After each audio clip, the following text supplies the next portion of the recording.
മൂന്ന് ആവശ്യങ്ങളാണ് രാഹുൽ ഗാന്ധി തന്റെ വാർത്താ സമ്മേളനത്തിൽ ഉന്നയിച്ചത്. അതിൽ ഏറ്റവും പ്രധാനപ്പെട്ടത് ധർമ്മേന്ദ്ര പ്രധാന്റെ രാജിയാണ്.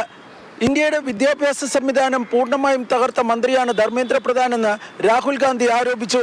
ധർമ്മേന്ദ്ര പ്രധാൻ അഴിമതിക്കാരനാണ്, അദ്ദേഹത്തിന്റെ പശ്ചാത്തലം അറിയാം. അതുകൊണ്ട് തന്നെ അദ്ദേഹത്തിന്റെ രാജി അനിവാര്യമാണെന്നും അക്കാര്യത്തിൽ കോൺഗ്രസ് പാർട്ടി വിട്ടുവീഴ്ചയ്ക്ക് തയ്യാറല്ല എന്നും രാഹുൽ ഗാന്ധി വ്യക്തമാക്കി.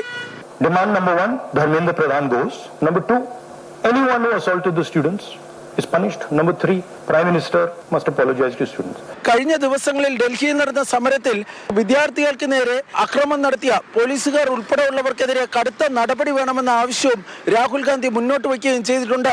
ഈ ആവശ്യങ്ങളിൽ വിട്ടുവീഴ്ച ഉണ്ടാകുമോ എന്ന ചോദ്യത്തിന് തനിക്ക് ഒറ്റയ്ക്ക് ഇക്കാര്യത്തിൽ തീരുമാനമെടുക്കാൻ വേണ്ടി കഴിയില്ല എന്നാണ് രാഹുൽ ഗാന്ധി വ്യക്തമാക്കിയത്.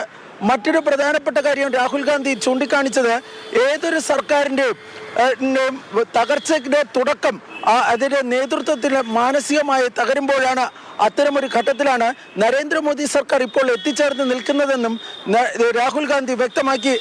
അത്തരത്തിൽ മാനസികമായി തകർന്നതുകൊണ്ടാണ് താൻ കഴിഞ്ഞ ദിവസം പ്രധാനമന്ത്രിയുടെ വസതിക്ക് മുന്നിൽ ഉപരോധ സമരം ധർണയിരുന്നപ്പോൾ കേന്ദ്രമന്ത്രി പെട്ടെന്ന് തന്റെ അടുത്ത് സന്ധി സംഭാഷണത്തിനായി എത്തിയതെന്നും രാഹുൽ ഗാന്ധി വ്യക്തമാക്കുകയും ചെയ്തു.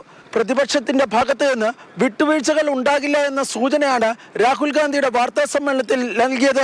ഏതായാലും ഈ വിദ്യാഭ്യാസ വിഷയവും നീറ്റ് ചോദ്യപേപ്പർ ചോർച്ച ഉൾപ്പെടെയുള്ള വിഷയങ്ങൾ സജീവമായി ഉയർത്തിക്കൊണ്ട് കേന്ദ്ര സർക്കാരിനെ കൂടുതൽ പ്രതിരോധത്തിലാക്കാൻ തന്നെയാണ് കോൺഗ്രസ് ഉൾപ്പെടെയുള്ള പ്രതിപക്ഷ പാർട്ടികളുടെ തീരുമാനം. ദില്ലിയിൽ നിന്നും ജഗദീഷ് വിഷ്ണുവൊപ്പം ബി ബാലഗോപാൽ, മാതൃഭൂമി ന്യൂസ്.